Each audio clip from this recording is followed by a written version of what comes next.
जय शंकर. कथा श्री शंकर महाराजांची. श्री स्वामी समर्थ. सोलापूरला जक्कलांच्या मळ्यातील दत्त मंदिरात शंकर महाराज बऱ्याच वेळा येऊन राहत असत. अशाच एका वेळी दत्त मंदिराच्या आवारात राहणाऱ्या कडलसकरांच्या घरची प्रौढ स्त्री आपल्या लहान मुलांना घेऊन दत्त मंदिरात आली.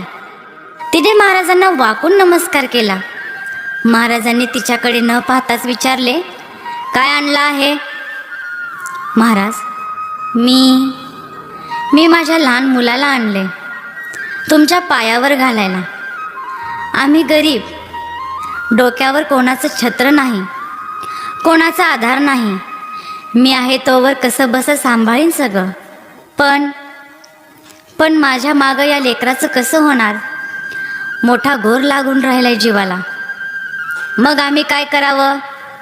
त्याला पदरात घ्यावं महाराज, त्याचे मायबाप व्हावं, त्याला सांभाळावं. बाईंना बोलता बोलताच रडू कोसळलं. महाराजांनी त्या मुलाकडे पाहिलं. म्हणाले, काळजी करू नकोस द्वारके. अगं, या पोराचंच काय घेऊन बसलीस? आम्ही तुझ्या 7 पिढ्याचं कल्याण करू. निर्धस्त राहा. रघु मठात महाराजांच्या आसपास राहत असे. त्यांची बारीक सारीक कामे करीत असे. एकदा काय झालं, दत्त मंदिराच्या बाजूला असलेल्या हौदावर रघु आंघोळ करीत होता.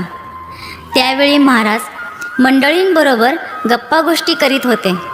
मध्येच त्यांनी रघुला आवाज देऊन म्हटलं, रघु, झाली का रे आंघोळ?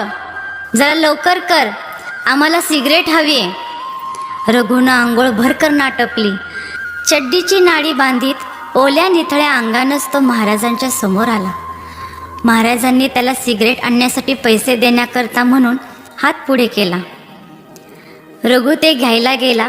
तो गडबडीत नाडी अर्धवटच बांधली गेल्यानं त्याची चड्डी खाली घसरली. तो फार गोंधळून गेला. तेवढ्यात महाराज हसून म्हणाले, भोसडीच्या, अजून नाडी बांधता येत नाही तुला? आणि त्यांनी स्वतः रघुच्या चड्डीची नाडी बांधून दिली. त्याचं अंग पुसलं, त्याचे केस पुसून डोकं करडं केलं. त्याच्या आईला हे कळालं. तेव्हा ती गहीवरून म्हणाली, आता आपल्याला चिंता नाही बरं बाळा. महाराजांनी आपल्या आयुष्याची नाडीच हातात घेतली आहे. सुकाणू त्यांच्या हातात असलं की महापुराची कसली भीती. महाराजांना पत्त्यांचा छंद होता. त्यांना खेळायची लहर आली की ते भेटायला आलेल्या माणसांना पत्ते खेळायला बसवीत.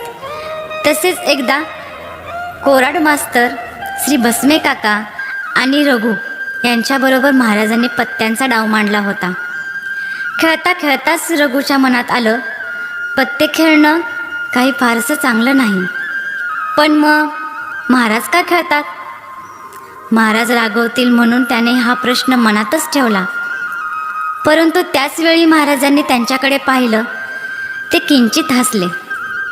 त्याच्याकडे रोखून पाहत म्हणाले, हा पत्त्यांचा डाव वाईटच होय ना रे, पण तो त्याचा अर्थ न कळणाऱ्यांनाच. अर्थ? पत्त्यांना कसला अर्थ असणार असा विचार रघु करतो आहे. तोच महाराज पुढे म्हणाले, अरे बाबा, याचा अर्थ गूढ आहे. महाराजांनी एक एक पान समोर ठेवीत म्हटलं, ही दुर्री म्हणजे पृथ्वी आणि आकाश. ही तिर्री म्हणजे ब्रह्मा विष्णू महेश.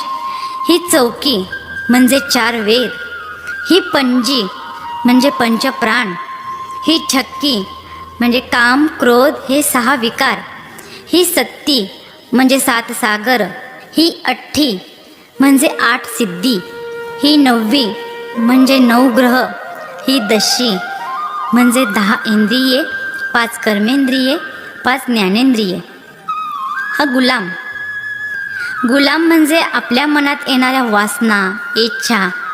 माणूस त्यांचाच गुलाम होऊन राहतो. ही राणी म्हणजे माया. हा राजा, या सर्वांवर स्वार होऊन त्यांना चालवणारा राजा. आणि हा एक्का म्हणजे विवेक, माणसांची सारासार बुद्धी. या सर्व खेळाला स्वाधीन ठेवणारा. काय रे, डोक्यात शिरलं का काही?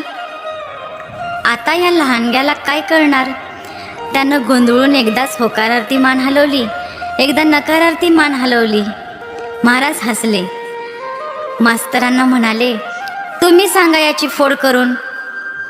मला सुद्धा नीटसं नाही सांगता यायचं, पण प्रयत्न करतो. दशीवर दबाव असतो गुलामाचा, वासनाच इंद्रियांना नाचवते. वासना उत्पन्न होते मायेमुळे, तिच्या नादानं वाहवत जाते ते माणसाचं मन. माणूस तो राजा पण या राजालाही मुठीत ठेवू शकतो, त्याला अंकुश लावू शकतो. तो विवेक, हुकुमाचा एक्का म्हणजेच सद्गुरू. बरोबर, महाराज म्हणाले. समोरचा भिडू म्हणजे प्रारब्ध. त्याच्या हातातले पत्ते आपल्याला माहीत नसतात, पण त्याच्या मदतीने आपण डाव जिंकण्याचा प्रयत्न करतो. आणि आपल्या विरुद्ध असणारे ते कोण? भस्मे काकांनी विचारलं. आयुष्यात आपल्याला विरोध करणारे, आपल्याला आव्हान देणारे, पण या सर्वांना आपण जिंकू शकतो ते कशाच्या जोरावर? भस्मे काका एकदमच उद्गारले,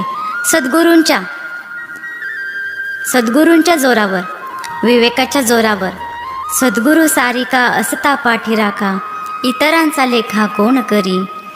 महाराजांनी समाधानाने मान डोलावली. रघुला माया, ब्रह्म, वासना यातलं काहीही फारसं कळलं नाही. त्याला एवढंच कळलं की सद्गुरू म्हणजे आपले महाराजच. ते आपल्याला सांभाळणार आहेत आणि त्यांची सतत आठवण हेच नाम.